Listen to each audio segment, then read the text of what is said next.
Goldfinger. He's the man with the Midas touch. Well, no.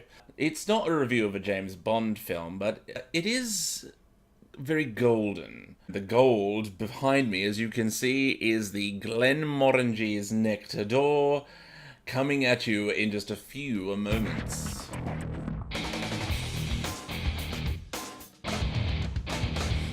Yes, that is right. The JDC is back, and he's got with him some of the Glenmorangie Nectar. Now, I've done a couple of Glenmorangies on this channel.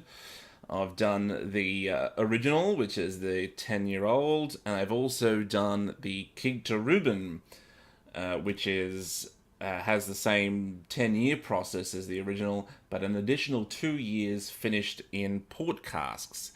So for this outing, the Glenmorangie Nectar, it goes through the 10-year process in former bourbon casks, and then is finished for 2 years in Sauterne casks. So, what's Sauterne? Well, I mentioned it a few times on this channel. Sauterne is a sweet white wine. People call it a dessert wine. That's how sweet it is to be loved by you. So I'm expecting a good deal of sweetness in this wee dram.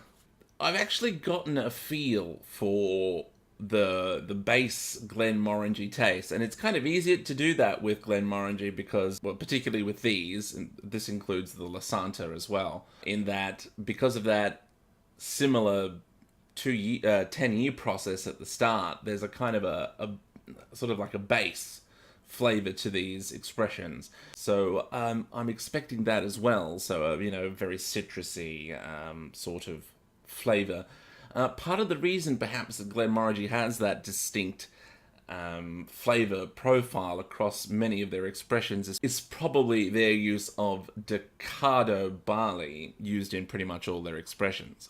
So the Nectar, just on a more marketing presentation issue, used to be boxed, similar to the other two expressions you see either side of it. It was just a standard cardboard box. It was only really when I started getting into whiskey that I noticed they changed how it was presented, and it's now presented in this much bigger, sort of nicer box, and it has kind of become the more expensive of those three expressions. The Nectar tends to cost more, and it certainly costs more now, and I have to say, I think, really what we're paying extra for is the fancy box. So make of that what you will. Speaking of the fancy box, let's turn around, have a look at the fancy box, and see what we are dealing with. I like the size of this thing. Glenmorangie Nectar, Golden Nectar, derives its lemony, honey, silkiness, and sumptuous finish from the rare Sauterne Barriques. My French is abysmal, so I assume that's how that's pronounced. Sourced from the most renowned French vineyards that are selected for extra maturation. So it is quite a ritzy box. Oh, tasting notes inside. See, ginger, nutmeg, toasted almonds bring a deep warming taste interwoven with a syrupy lemon meringue and honeycomb middle.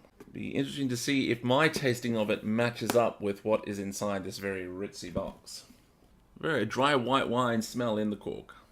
So, the whiskey details as we embark on another whiskey sojourn of Sauterne importance. It is from the Scottish Highlands. It is bottled at 46% ABV.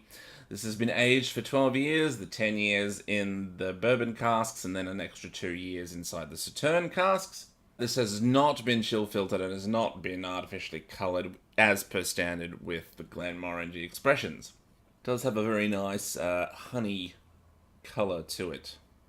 Let us give it a nose. Very, very citrusy nose, more so than the other expressions in this range. Sweetness, fruits. If I was to try and narrow down what kind of citrus I'm smelling here, it's lime, some nutmeg. There's almost a kind of tropically, I'd say coconut. I'll go coconut. The nose is quite gentle.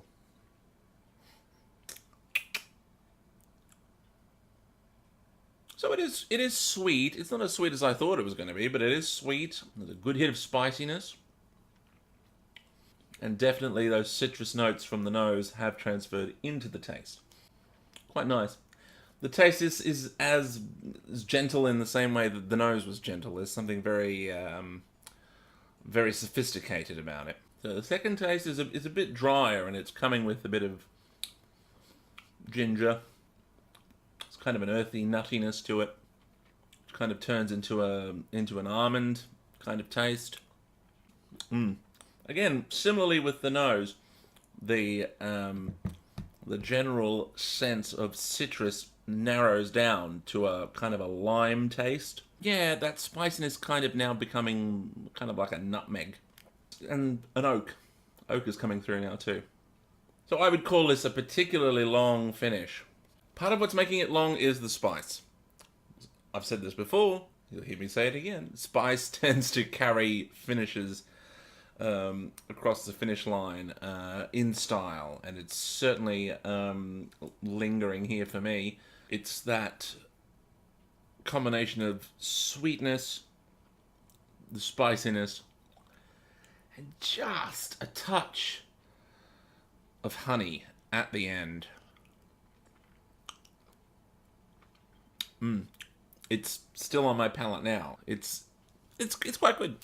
Well, that was my foray into the Glenmorangie Nectar. Nectar of gold, I assume. My French isn't that bad. I'm pretty sure d'or is gold. Quite good. It's not as bold as say the Kinta-Reuben was. Whereas the Kinta-Reuben was very bold and complicated and kind of smashing you in the face with a lot of those flavors. The Nectar d'or has that same level of complexity, but the flavor profile and the nose profile are a bit more gentle to those senses.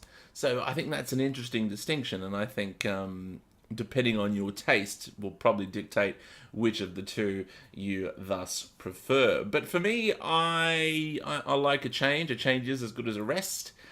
And the next time I decide to have a bit of a rest, I might do it sipping a bit of the Glenmorangie Nectar. Well, I hope you have enjoyed this review. It's I know it's been a while since I've done a review in the middle of a show at the moment, so it's kind of hard to do the nightly performances and then do these. But more reviews to come. If you want to see more reviews, give this video a thumbs up, subscribe to the channel, and that will certainly give me a happy and the motivation to keep doing more reviews for all you wonderful, sexy people. This has been JDC with his impossibly beautiful brown eyes, and I look forward to seeing you again very, very soon.